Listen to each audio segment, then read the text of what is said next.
Good morning दोस्तों।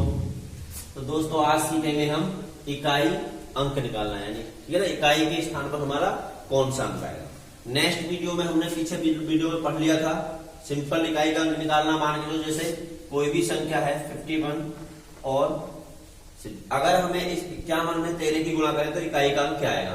भाई इसका तरीका था क्या, इकाई अंक हमारा इसमें 3 है, इसमें 1 है, 3 और 1 का मल्टीप्लाई कर देंगे कितना आ जाएगा 3। इसमें इकाई का अंक क्या आ जाएगा हमारा 3, ठीक है ना। ये हमने पिछली वीडियो में पढ़ लिया था। अब ऐसे क्वेश्चन हमें देखने को मिलते हैं एग्जाम में, ऐसे क्वेश्चन देखने को मिलते हैं। तो ऐसे क्वेश्चनों का इकाई अंक निकालना, निकालो पहले आप निकालो, कैसा है निकाल लिया। देखो देखते हैं, अभी मैं बताता हूं 7 यानी 7 की कितनी पावर है 65 पावर है। इस 65 को कितने से डिवाइड करें हम 4 से डिवाइड करना है, ठीक है ना भाई।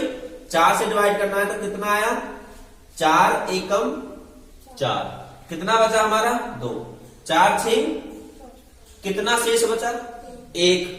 तो हम 7 की पावर क्या कर लेंगे 1, 7 की पावर 1 इंटू इसको 4 से डिवाइड करेंगे तो कितना आ जाएगा विशेष 1 शेष, यानी 41 को 4 से अगर डिवाइड करें तो 1 शेष बचेगा। तो 6 की पावर कितना बचेगा हमारा 1, समझा की बात। अब इंटू अब 57 में 4 का डिवाइड करेंगे, यानी इसकी पावर में 4 का डिवाइड करेंगे कितना आएगा 4 एकम 4, यही भी आएगा हमारा 1, समझिए भाई। अब हम देखेंगे इक्वल 7 6 3। अब कितना करेंगे 6 तिया 18, 8 की और 7 की मल्टीप्लाई करेंगे 8 सत्ते 56। तो 56 में हमारा इकाई का स्थान कौन सा है 6। तो यही आपका आंसर हो गया, यानी 6 ही हमारा क्या हो गया आंसर। क्लियर है भाई, बात समझ में आ गई। यानी देख लो, अगर जो हमारी घात दी होती है, जो हमारी पावर दी होती है, उसको हम 4 से डिवाइड कर देते हैं।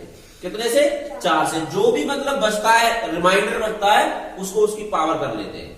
इसको हमने डिवाइड करा 4 से, रिमाइंडर 1 बचा, इसको करा हमने ये बचा, समझे। तो इसी तरीका से ऐसे सारे क्वेश्चन हो जाएंगे। क्लियर है भाई। हमारी नेक्स्ट वीडियो में इनकी हमने ट्रिक भी बता रखी है भाई। 7 है तो उसका क्या आएगा, सम घात होगी प्लस होगी, तो ठीक है ना, आप यहां से नोट कर लो इसे।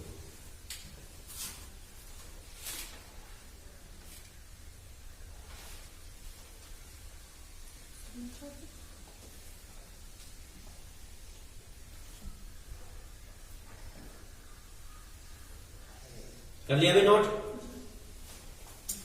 अब एक करो 27 की घात 654, 27 की घात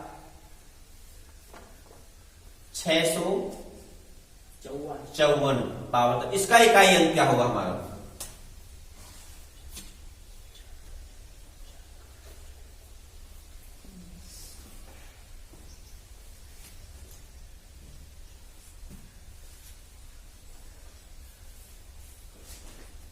हो गया, कितना आया 9। चलो देखते हैं, गुड 9 ही आ रहा है इसका आंसर। हुआ आपका, आपका हुआ, करो कोशिश करो।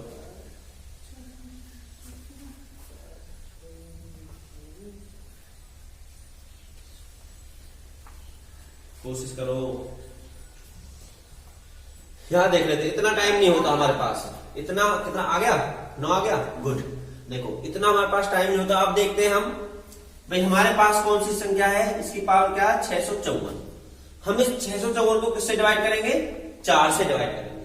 4 से डिवाइड करेंगे, करो भाई 4 एकम 4, कितना बचा 2, 4 6 24 भाई 1 बचा, 4 तिया 12, कितना शेष बचा हमारा 2 शेष बचा।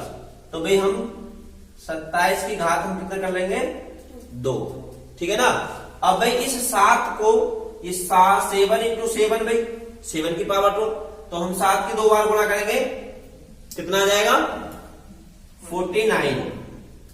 अब 49 के इकाई अंक क्या है हमारा 9, तो ये हमारा आंसर हो जाएगा 9। बात समझ में आ रही है भाई। 27 की पावर हमें 2 बचा। अगर मैं मान के चलो 27 इंटू 27 करूंगा। तो इसकी पूरे की गुणा ना करके मैं क्या करूंगा, मैं सिर्फ 7 और 7 की मल्टीप्लाई करूंगा। 7 और 7 की मल्टीप्लाई करूंगा मैं, तो कितना आ जाएगा 49। 49 में क्या होगा हमारा इकाई अंक 9। तो 9 ही हमारा क्या है, इसका इकाई अंक होगा। हाँ, क्लियर है। अब देखो हम नेक्स्ट क्वेश्चन बनाते हैं अपनी तरफ से कोई।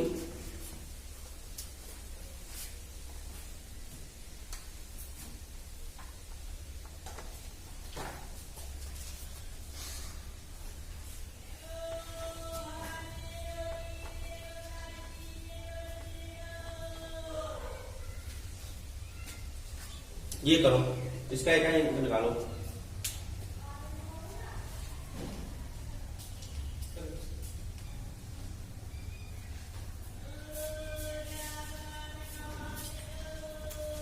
कितना टाइम नहीं लेना चाहिए भाई, अब तक आ जाना चाहिए था आंसर। इतना टाइम नहीं लेना चाहिए। किस किसका आ गया, यहां देखो भाई, यहां देख लो, समझो। अगर 5 की पावर, देखो अगर एक ट्रिक बनती है धीरे धीरे, मैं अगर पहले बता दूंगा तो फिर दिक्कत हो जाती है, ठीक है। ट्रिक बनेगी 5 की पावर अगर मैं 1 चढ़ाऊं तो 5 का क्या आएगा 5। अगर 5 की पावर 2 होता तो कितना आंसर आता भाई 25 आता है, इकाई अंक हमारा 5 ही आता। अगर 5 की पावर 3 होगा तो भाई 5 5 25, 25 5 125, तो भी हमारा इकाई अंक क्या होगा 5 होगा। अगर 5 की पावर 4 होता तो भाई फिर भी हमारा क्या होता, इकाई अंक हमारा 5 ही आता। यानी हमें पता चल रहा है जिस संख्या का इकाई अंक 5 हो, उसकी पावर कुछ भी हो, उसका इकाई अंक हमेशा क्या आएगा 5। उसका इकाई अंक क्या आएगा 5 ही होगा। क्लियर है भाई। इनटू अब 6 की पावर, देखो 6 की पावर हमारी क्या है 20 है, यानी 20 हमारी पावर है 6 की। अगर मैं 6 की पावर 1 करता हूं तो 6 आएगा। अगर 6 की पावर में 2 करता हूं तो कितना आएगा 36 ही आएगा भाई, आएगा नहीं आएगा। यानी अगर मैं 6 की पावर 3 करता हूं तो हमारा आ जाएगा 36। यानी 6 की पावर भी अगर हमारी कुछ भी हो तो उसका भी इकाई अंक हमारा क्या आएगा 6 ही आएगा हमेशा। समझ गए बात भाई, क्या बोलना चाह रहा हूं। यानी भाई 6 को हम 1 पावर चढ़ा रहे हैं 6 आ रहा है, 6 की हम 2 बार बढ़ा गए 6 आए तो भी इकाई का अंक 6 आ रहा है, और 6 की पावर हम 3 चढ़ा रहे हैं तो भी 6 आ रहा है। यानी अगर इकाई का अंक हमारा 6 हो, पावर कुछ भी हो, उसका इकाई अंक हमारा 6 ही आएगा। अब इसकी और इसकी आपस में क्या कर देंगे हम गुणा कर देंगे, मल्टीप्लाई कर देंगे, तो कितना आ जाएगा 30। अब इस 30 में इकाई अंक क्या हमारा 0, यानी इकाई अंक हमारा 0 ही क्या हमारा आंसर आ जाएगा। बात समझ में आ गई भाई।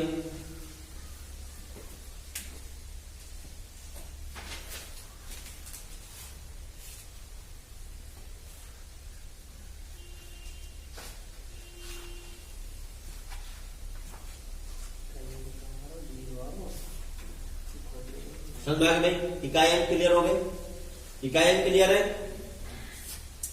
अब हम बात कर लेंगे जातीय मान की। किसकी भाई, जातीय मान की बात करेंगे।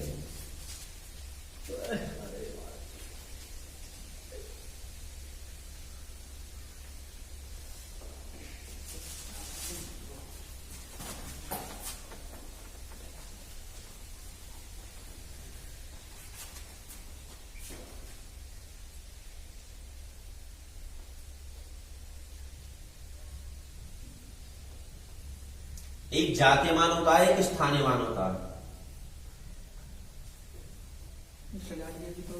स्थानीय मान, ठीक है ना भाई। ये 2 मान आपके कॉम्पिटिशन में आ जाते हैं कभी कभी, ठीक है ना। तो अब ये क्या होते हैं, ठीक है ना भाई। ये हम कैसे निकाल लेते हैं, जातीय मान मतलब पैलेस वैल्यू, और वे हमारे होते हैं लोकल वैल्यू। जातीय यानी लोकल वैल्यू। कोई भी संख्या अगर हमें दे दे 8 9 4 7 3 2, यहां समझ लो भाई। अगर हमें संख्या यहां दे दी जाए तो अगर हमसे पूछा जाए कि इसमें 7 का जातीय मान बताओ, क्वेश्चन दे देगा, संख्या दे देगा कि इसमें हमें 7 का जातीय मान बताओ। तो जातीय मान के चलो भाई देखो, मैं एक फंडा बता रहा हूं, जातीय और स्थानीय में हमें डाउट रहता है, ठीक है ना भाई। हमारी जाति क्या है, मान चलो हम गुज्जर है, तो हमारी जाति पे गुज्जर है भाई, गुज्जर से भाई तोले जाते हैं हम क्या, गुज्जर है। कोई जाट है, कोई ठाकुर है, ऐसे बोलते हैं ना, बोलते हैं। तो भाई ये 7 का जाति क्या है भाई, 7 क्या है, 7 ही है अपने आप में। किस नाम से जाना जाएगा ये दुनिया में, 7 के नाम से जाना जाएगा। जातीय मतलब इसकी जाति में 7 है तो 7 के नाम से जाना जाएगा। मान चलो मैं गुज्जर हूं तो मैं गुज्जर के नाम से जाना जाऊंगा। आप लोधी राजपूत तो लोधी राजपूत के नाम से जाने जाओगे। यानी जातीय का मतलब 7 है तो ये 7 के नाम से ही जाना जाएगा। क्लियर है। अगर बात करते हैं हम 3 के जातीय मान की, तो 3 का जातीय मान क्या होगा, 3 ही होगा। यानी कि इसकी जाति में 3 ही है, 3 से जाना जाएगा, 3 होगा। क्लियर है ना। कोई भी संख्या में किसी का भी अगर हमें 8 का जातीय मान पूछ लिया जाए तो 8 का जातीय मान क्या होगा, 8 ही होगा। बताओ जातीय मान में कोई किसी को दिक्कत। क्लियर है ना। अब बात करते हैं स्थानीय मान की। किसकी, स्थानीय मान की। मैं बताता हूं स्थानीय मान। कोई भी संख्या लिख लेते हैं हम,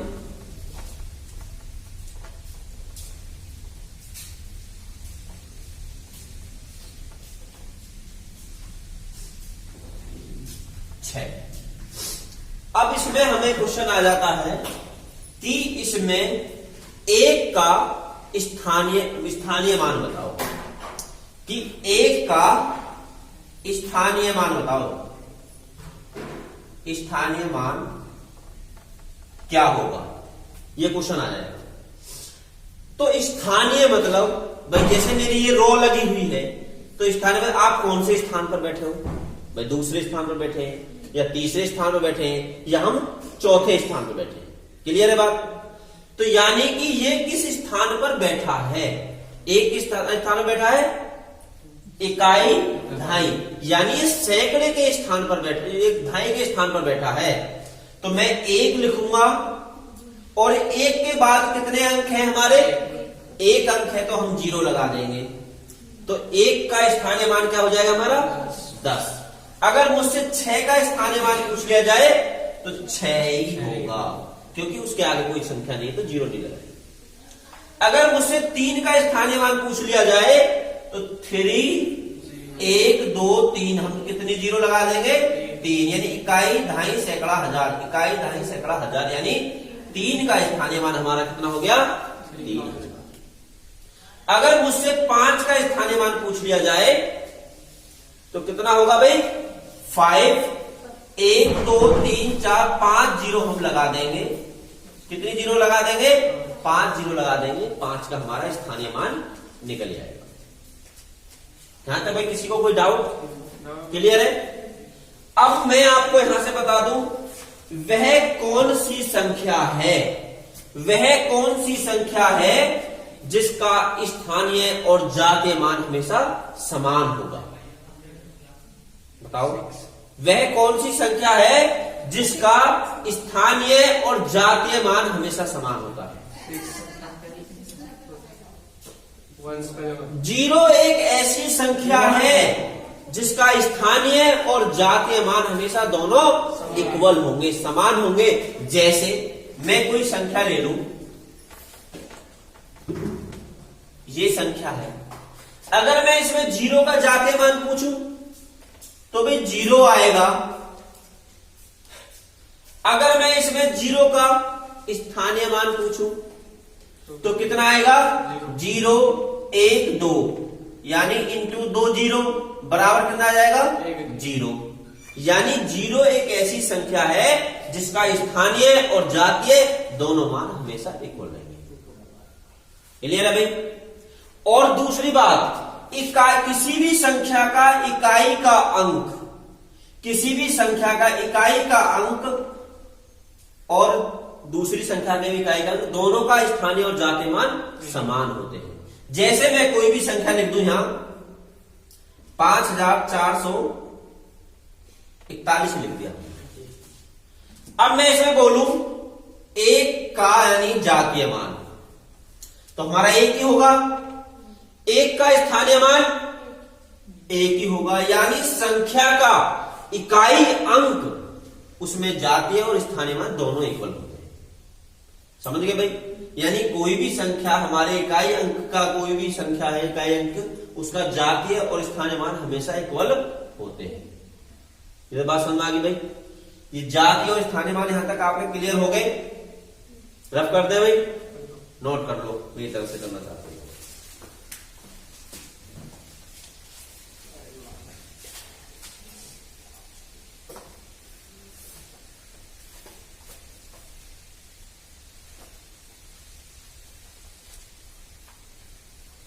हो गया ना? अब कहां हो गया?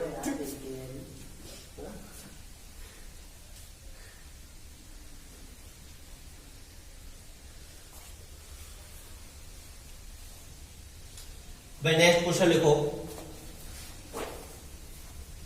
3100 में से, यानी 3100 में से 3100 में से कौन सी छोटी से छोटी संख्या, 3100 में से कौन सी छोटी से छोटी संख्या घटाई जाएगी शेष बची संख्या 17 से पूर्णतः विभक्त हो जाए। यानी क्वेश्चन क्या बोल रहा है भाई? देखो, ये पूरा रख कर देता हूं मैं। 3100 कोई हमारी क्या है? संख्या है। देखो ये क्या है? 3100 हमारी कोई संख्या है। इसमें से कौन सी संख्या घटाई जाए कि 17 से भाग करने पर ये पूर्णतः विभक्त हो जाए, है ना? वह छोटी से छोटी कौन सी संख्या है जो घटाने पर यह संख्या पूर्णतः विभक्त हो जाए 17 से? करो, कोशिश करो।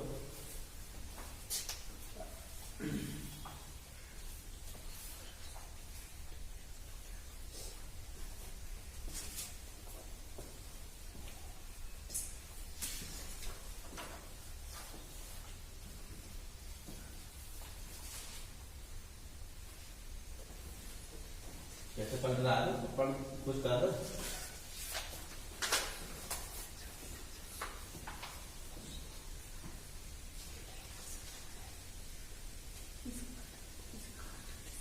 गुड, भाई क्या हो रहा है वो? कुछ तो समझो।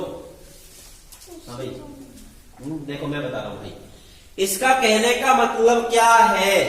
यानी 3100 में से ऐसी कौन सी संख्या, अगर हम इसे 17 से डिवाइड करें, किससे डिवाइड करें भाई? 17 से डिवाइड करें तो ये मतलब पूर्णतः विभक्त हो जानी चाहिए 17 से। अब इसमें हम 17 से भाग देते हैं भाई। 17 दूनी कितना होता है हमारा? 34। ज्यादा हो जाएगा तो 17 एकम 17। कितना बचा हमारा भाई? 11 में से 7 गए 4, 2 में से 1 गया 1, समझ गए भाई? 14। अब हमने क्या उतार लिया? 14 हमारा 17 से कम है तो हम क्या उतारेंगे? शून्य को उतारेंगे। क्लियर है भाई? अब हमने शून्य को उतार लिया, फिर डिवाइड करो इसमें 17 का भाग दो। चलो कितनी बार जाएगा? 8 बार। 17 8 कितने होते हैं? 136। समझ गए भाई? अब कितना बचा? 10 में 6 गया 4 बचा हमारा। ठीक है भाई? अभी हमारे पास क्या है? 0 बची है। ठीक है? 17 का फिर भाग दो। 17 दूनी 34। कितना बचा हमारा? 6। अब देखो 6 वे छोटी से छोटी संख्या है जो अगर हम 3100 में से 6 को घटा दे तो वे 17 से पूर्णतः विभक्त हो जाए। समझ गए भाई? ये हमारा रिमाइंडर बचा है। ये क्या हमारा रिमाइंडर बचा है? तो ये रिमाइंडर क्या है? इस रिमाइंडर को इसमें से घटा देंगे तो ये वह छोटी से छोटी संख्या है जो इसको घटा दे तो ये पूर्णतः विभक्त 17 से हो जाएगी। समझ गए ना बात? सर क्वेश्चन में ये 17 बोला था। हाँ, 17 से भाग देने पर पूर्णतः विभक्त हो जाए। समझे ना? समझ गए ना? यानी ये 6 को अगर हम 3100 में से घटा देंगे तो ये हमारा भाग पूर्णतः विभक्त हो सकता है। समझ गए ना? यानी भाई ये शेष बचा है भाई, ये होता है हमारा भागफल इंटू भाजक प्लस शेषफल। अगर शेषफल हमारा कुछ नहीं बचेगा, माइनस हो जाएगा तो हमारा भाज्य आ जाएगा, नहीं आ जाएगा? ये नोट करो। अब एक क्वेश्चन और लिख लो भाई, मैं पहले इसके उदाहरण क्लियर करा देता हूं। 4508 के समीपतम कौन सी संख्या है, समीपतम कौन सी संख्या है जो 21 से पूर्णतः विभक्त हो, जो 21 से पूर्णतः विभक्त हो। 4508 कौन सी संख्या भाई? 4508 के समीपतम ऐसी कौन सी संख्या है जो 21 से पूर्णतः विभक्त हो। किससे विभक्त होनी है भाई? 21 से। अब देखो इसने क्या बोला, इस संख्या के नजदीक, यहां देखो समझ लो एक बार, इस संख्या के नजदीक ऐसी कौन सी संख्या है जो 21 से पूर्णतः विभक्त हो जाए। इसके पास, सबसे नजदीक, सबसे समीपतम कौन सी ऐसी संख्या होगी। कैसे पता चलेगी? इसको इससे डिवाइड करो, जो हमारा शेष बचेगा उससे मैं बताऊंगा फिर कैसे समीपतम निकलेगी। करो क्वेश्चन करो। हो गया? हो गया। तो यहां देखते भी करते हैं भाई, कितनी बार जाएगा?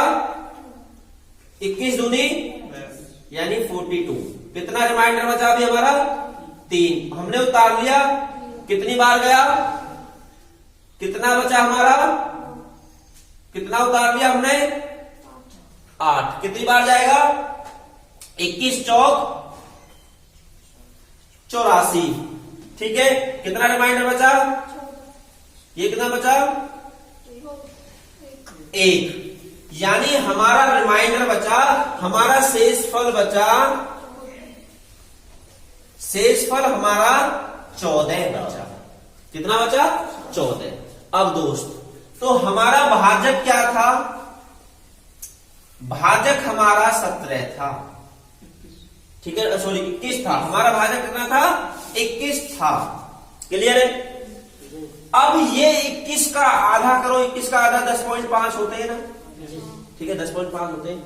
अगर रिमाइंडर हमारे 21 से यानी 21 के आधे से यानी 10 से अगर कम आता तो हम क्या करते? उसमें से उसको घटा देते डायरेक्ट, तो समीपतम आ जाता। अब हमारा रिमाइंडर 10 से ऊपर आया यानी 14 आया, तो 14 और 21 का मतलब डिफरेंस निकालेंगे तो कितना बचेगा? 7। तो 7 हमारे इसके नजदीक है, 108 में 7 जोड़ देंगे तो ये संख्या पूरी विभक्त हो जाएगी। समझ गए ना भाई? रिमाइंडर हमारा 14 बच रहा है, अगर मैं इस संख्या में 7 और जोड़ दूं तो फिर रिमाइंडर हमारा 14 थोड़ी बचेगा, 14 और 7 21 हो जाएगा, तो पूरा कट जाएगा। तो इस समीपतम वाली बात ये याद रखना, यानी जो हमारा ये भाजक होता है इसका आधा करके देख लो। अगर आधा यानी 10 है आधा हमारा, इसका मान के चलो 10 से अगर छोटा आता, बाय चांस 10 से क्या आ जाता? छोटा हमारा रिमाइंडर आ जाता, तो डायरेक्ट हम क्या करते? रिमाइंडर को माइनस कर देते भाई। रिमाइंडर को क्या कर देंगे? माइनस कर देंगे। अब हमारा रिमाइंडर आया 14, तो 14 में इतना क्या जोड़े जो हम 21 से पूर्णतः विभक्त कर देंगे भाई। 14 में 7 और जोड़ दे, ऐड कर दे, तो हमारी संख्या पूरी डिवाइड हो जाएगी 21 से। तो सिर्फ हमें 7 को इसमें जोड़ देना है, और 7 कितनी आएगी? 8 7 15 1, यानी ये आपका आंसर होगा। कोई ऑप्शन ये होगा आपका। क्लियर है भाई? ऑप्शन ऐसा भी मिलेगा जिसमें 14 जुड़ा हुआ होगा, 14 माइनस होगा, ऐसा भी ऑप्शन होगा एक जो 14 माइनस कर देंगे। रिमाइंडर 14 बच रहा है तो 14 माइनस करेंगे तो भी तो आ सकता है, पर उसने पूछा है समीपतम यानी नजदीक कौन सी है, यानी नजदीक हमें थोड़ा सा दिमाग घुमाना है अपना। तो नजदीक कौन सी होगी? 7 अगर हम इसमें जोड़ देंगे तो। क्लियर है भाई? यहां तक किसी को कोई डाउट?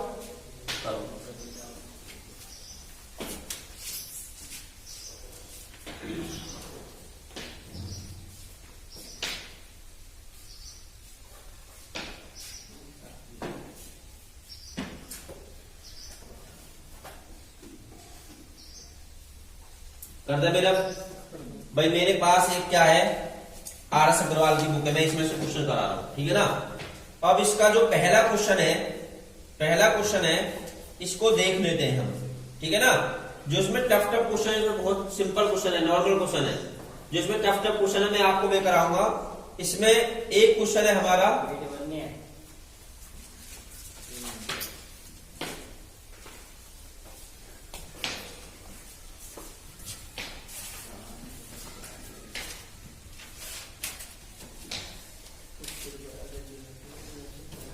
ओए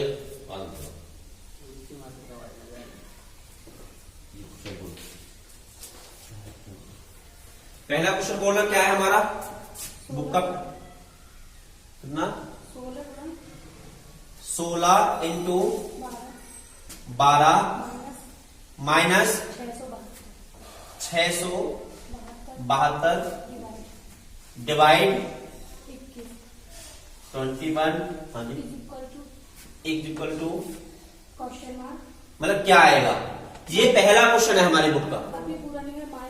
माइनस 211, ठीक है ना भाई। ये क्वेश्चन है, ये क्वेश्चन करो, चलो।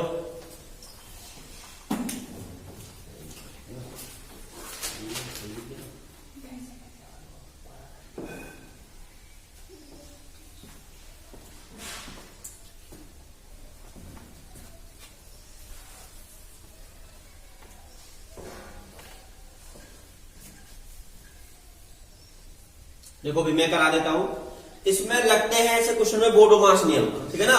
बोडोमास नियम जब सरलीकरण करेंगे जब तो सिंपल है। तो यानी ये देखो, यहां सबसे पहले क्या हल होगा, डिवाइड, ठीक है भाई। बोडोमास का नियम होता है सबसे पहले कोष्टक, फिर हमारा कोष्टक जो छोटा कोष्ट होता है वे होता है, फिर बड़ा कोष्ट, फिर मंझला कोष्ट, ठीक है ना। उसके बाद जो हमारा डिवाइड होता है, डिवाइड होता है सोन नहीं ऑफ या का, अगर ऑफ या का दिया होता है तो वे होता है। फिर उसके बाद हमारा डिवाइड सोन होता है, फिर मल्टीप्लाई, फिर माइनस या प्लस में से कोई सा भी कर सकते हो। क्लियर है भाई। तो यहां सबसे पहले क्या लिखा है, डिवाइड कहां है। तो हम इस वाले पार्ट को सोल्व करेंगे। 21 का डिवाइड हम इसमें करेंगे, कितनी बार जाएगा, 21 3 63, कितना बचा हमारा 21 दूनी 42, यानी 32। यहां देखो भाई 32 माइनस 12 इंटू 16 बराबर ये x माइनस ये है। अब क्या करेंगे हम, मल्टीप्लाई कर देंगे। 12 और 16 की हम गुणा करते हैं, कितना आएगा, कितना 192, ठीक है ना भाई। 192 माइनस 32 इक्वल x माइनस 211। अब इसको और इसको माइनस कर लो, कितना आया भाई 0 6 160 बराबर x माइनस 221, x माइनस 211, ठीक है ना। अब ये इक्वल लगा हुआ है, इक्वल से इधर जो संख्या माइनस की है उसको हम अगर इधर लेकर आएंगे तो ये किसमें आएगी, प्लस में। तो 160 प्लस बराबर x, समझ गए। कितना आ जाएगा हमारा 371। कोई ऑप्शन हमारा है देखने से पहला, 371 ऑप्शन में है, ठीक है ना। तो ये हमारा क्वेश्चन होगा। इनमें से कोई नहीं भी होगा उसमें, इनमें से कोई नहीं है। 372 आ रहा है, 311 भी आ रहा है, 381 आ रहा है, 387। इनमें से कोई नहीं, तो इनमें से कोई नहीं, इसलिए देखो। तो भाई ये हमारा क्वेश्चन यहाँ क्या है, इस तरीका से सही हो गया। अब देखो क्वेश्चन अगर एक तरीका से, यानी मैं पूरा नोट कर लो पहले क्वेश्चन आप उसका नोट कर लो।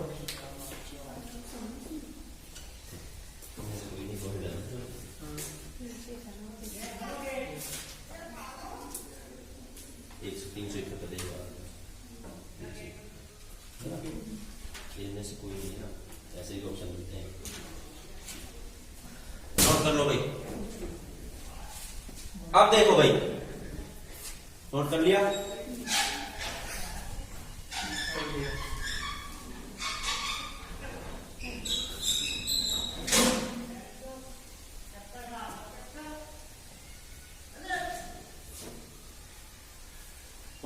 देखो अभी, हाँ अगर देखो ये एक हमारा क्या है, सिर्फ कर दो।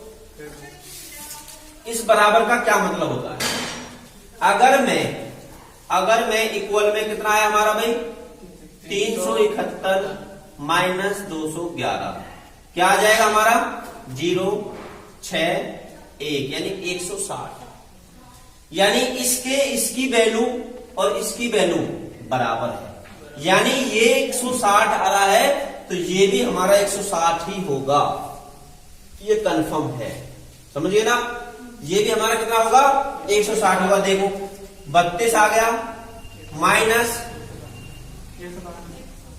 यानी 192 आ जाएगा, माइनस 32 कितना आ गया 0 6 160।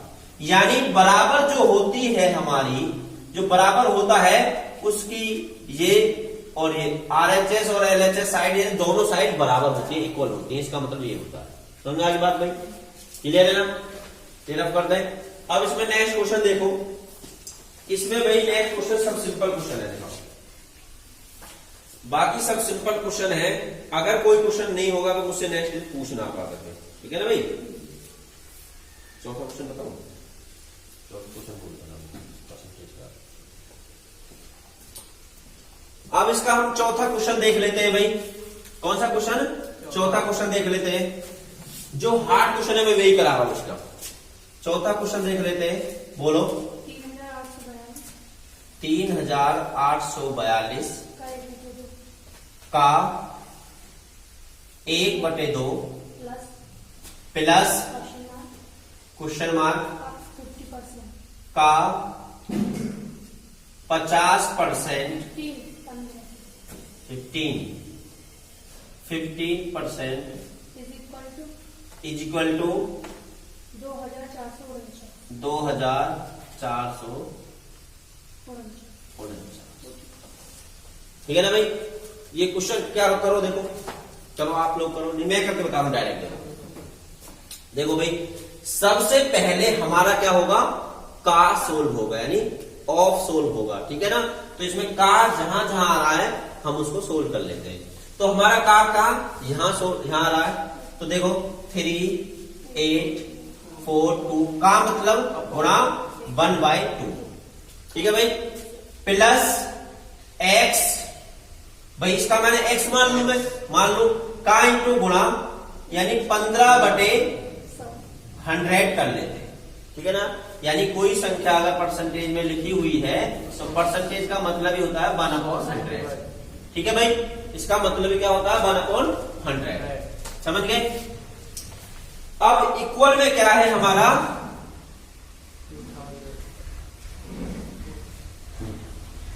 अब इसका हम कर लेते हैं भाई 2 से डिवाइड कर लेते हैं इसको। कितनी बार जाएगा, 2 एकम 2 9 18 2 सत्ते 14 और 2 एकम 2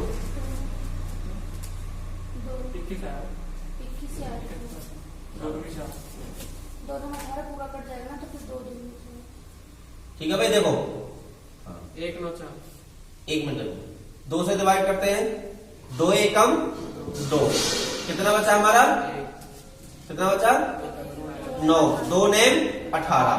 अब क्या हमारा 2 है तो 4 है, तो 2 दूनी 4। अब ये क्या हमारा 2 एकम 2, ठीक है ना। ये आ गया हमारा 1921 प्लस x। अगर इसको मान छोटा करना चाहते हो तो छोटा भी कर सकते हो, ठीक है ना भाई। छोटा नहीं कर रहे भी, ऐसे रहने देते हैं। 15/100 इक्वल, इसको हम इधर ले जाते हैं, ठीक, इसको हम कहा ले जाते हैं, इधर ले जाते हैं। तो x इंटू 15/100 बराबर माइनस, ठीक है भाई। इसमें से माइनस करो, 9 में से 1 गया 8, 2 में से 2 गया 2 और 14 में से 9 गया 5, ठीक है भाई। 1 बचा, 1 में से, समझ गए ना। अब हमारा इधर क्या है, हमारा x इंटू 15/100। अब हम क्या करेंगे, क्रॉस बन, यानी ये 100 हमारा इधर किस में पहुंच जाएगा, इंटू में पहुंच जाएगा और ये नीचे आ जाएगा, ठीक है ना भाई। तो हम करते हैं 5 528 इंटू 100 अपॉन 15। ठीक है ना भाई, इसको सोल्व करते हैं हम। कितने से कटेगा ये, देखो ये कितने से कटेगा, हम 5 से काट लेते हैं। 5 दिया 5 दूनी, ठीक है 20 बार कट गया। अब ये 3 से कट जाएगा पक्का, देखते हैं। 3 एकम 3, 3 सत्ते 21, 3 है 28, ठीक है ना। 3 छिंग 18 जाएगा, 3 छिंग 18, यानी 176 और 20 की गुणा कर दो, बराबर कितना आ जाएगा अपना आंसर आ जाएगा 6 दूनी 12, 7 दूनी 14 और 1 15 और 2 एकम 2 और 1, यानी ये आंसर आपका आ रहा होगा। कितना आंसर आ रहा होगा भाई, 3520 है आंसर ये? हाँ, तो ये आपका आंसर आ रहा होगा। क्लियर है भाई, ये नोट कर लो।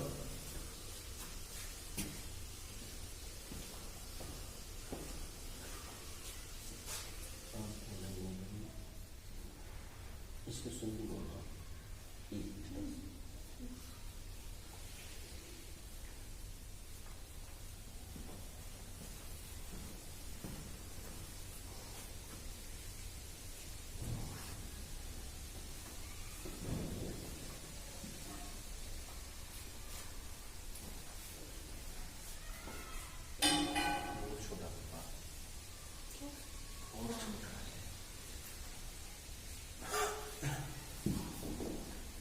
हो गया भाई, हो गया। करने तक। अब 10वां क्वेश्चन बोलो, नॉर्मल क्वेश्चन है, कर सकते हो आप। 10वां क्वेश्चन वेरी इंपॉर्टेंट क्वेश्चन है भाई।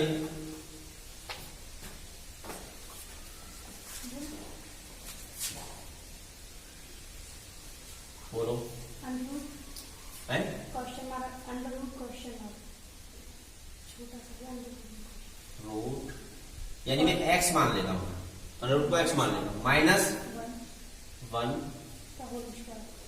पूरे का होल स्क्वायर, हाँ इज इक्वल टू 8 माइनस 8, ये नहीं नहीं अंडर रूट में होगा 8 माइनस 8 माइनस अंडर रूट 28। देखो दोस्त, तो इसमें इस x का मान पूछ रहा है, यानी x इक्वल टू बराबर क्या है ना, इसमें x का मान पूछ रहा है। कैसे करोगे क्वेश्चन को, सोचो थोड़ा, लगाओ दिमाग, लगाओ थोड़ा सा। पहले स्क्वायर करेंगे। हाँ बताओ, करो कैसे आएगा, करके देखो, करके देखो, कोई नहीं, 1 सेकंड 5 सेकंड देते हैं आपको भी।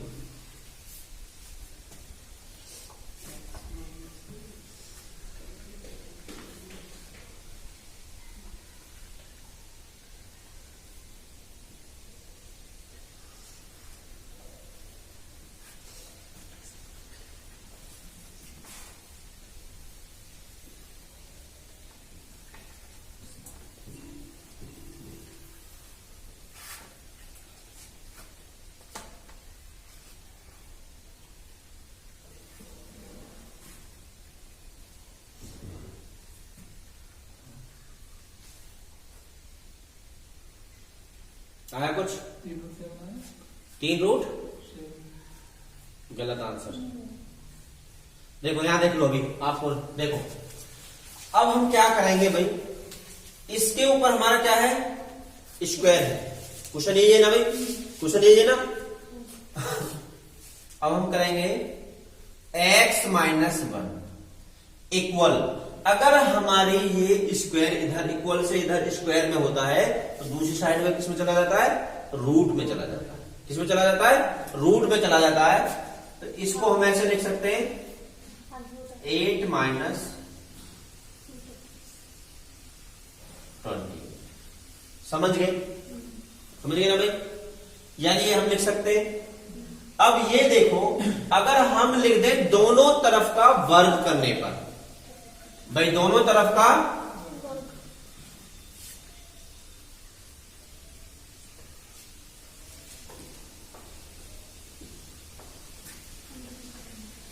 करने पर, तो ये अंडर रूट खत्म हो जाएगा।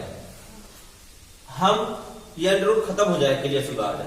और नहीं तो आप ऐसा करते हैं, ठीक है ना। अब नहीं तो ये भी मत करो, डायरेक्ट इसको क्वेश्चन को करने का एकदम फंडा बता रहा हूं। देखो अगर हम दोनों तरफ का इनका वर्ग करेंगे हम, ठीक है ना, दोनों तरफ का इनका वर्ग करेंगे तो ये देखो ये 28 कैसे आया होगा, या पहले इसको देखो ये 8 कैसे आया होगा। ये फॉर्मूला बन रहा है a माइनस b का स्क्वायर। तो 8 कैसे आया होगा यहां भाई, या तो 5 और 3 को जोड़ेंगे 8 आ जाएगा, यानी 5 का वर्ग 3 का वर्ग 8 आ सकता है, या फिर हमारा 7 और √1 यानी 7 और 1 8 ऐसे भी आ सकता है। तो यहां 28 कैसे आया होगा भाई, √7 और √1। तो अगर हम करेंगे तो भी यहां 28 आ जाएगा, यानी 7 चौक 28, समझ गए ना भाई। यानी अंदर में अगर रूट में हमारा देखो दोस्त, यह रूट में क्या हमारा 7 है, तो बाहर 2ab रहता है ना, 2ab रहता है ना। अगर 2ab हमारा, अगर ये ab रूट में है तो a का मान हमारा √7 इंटू 1 ये है हमारा। अगर मैं इस 2 को अंदर रूट के अंदर ले जाऊं तो ये 4 हो जाएगा, यानी 7 इंटू 1 इंटू 4 यानी 7 चौक 28। हो रहा नहीं हो रहा 28, समझ गए। तो ये किसका मान हो जाएगा सीधा डायरेक्ट बाई √7 माइनस √1, समझ गए ना। और x रूट बराबर 7, x का मान कितना आ गया भाई हमारा 7, यही आपका आंसर आ गया। सीधी सी बात है, समझ में आ गई बात, नोट कर लो, नोट कर लो।